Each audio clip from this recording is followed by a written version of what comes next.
লোহাগড়ায় দল থেকে পদত্যাগ করা নেতার নতুন পূর্ণাঙ্গ কমিটিতে নাম দেওয়ায় ইউনিয়ন বিএনপি সভাপতির ক্ষোভ প্রকাশ। বিস্তারিত থাকছে মোহাম্মদ আজিজুল বিশ্বাসের পাঠানো রিপোর্টে। আচ্ছা, আমরা একটি বিষয় আপনার কাছে জানতে চাচ্ছিলাম। আমরা দেখলাম যে লোহাগড়া এবং পৌর বিএনপির যে সদ্য কমিটি ঘোষণা হয়েছে, এর মধ্যে নির্বাহী সদস্য করা হয়েছে মশিউর রহমান নামে একজন ব্যক্তিকে।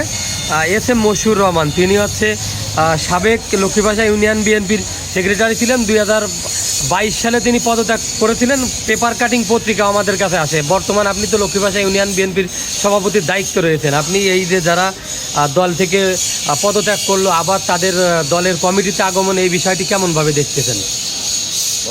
হ্যাঁ, এই বিষয়টা এই লোহাগড়া উপজেলার যে নবনির্বাচিত কমিটি, এই কমিটিতে এই মশিউর রহমান শেখ পদত্যাগ করেছে যাতে সে কোনো মামলার আসামি না হয়। এবং এ কোনো দিনও আগে বিএনপি করেছে, কিন্তু ওই যে পুলিশের কোনো হয়রানির শিকার সে হয় নাই, সে কোনো দিন নাশকতা মামলার আসামি হয় নাই। পরে বিভিন্ন আওয়ামী লীগের লোকজন ভয় দিয়েছে, তুমি আসামি হয়ে যাবে, দল ছাড়ো। পরে সে পদত্যাগ করেছে লিখিতভাবে, এটা আমিও দেখছি।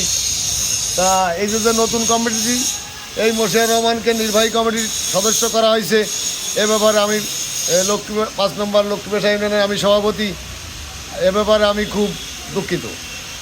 এই বিষয়টা থেকে আপনি উপজেলা যে বিএনপির কমিটির সভাপতি রয়েছেন, সাধারণ সম্পাদক রয়েছেন, তাদের কাছে কোনো বিষয় কিছু জানিয়েছেন? আমি বলছি যে নামটা যেন উপজেলা কমিটিতে আসে না, কিন্তু আমার কথা উপেক্ষা করে এই মশিউর রহমান শেখকে নির্বাহী কমিটির সদস্য করা হয়েছে।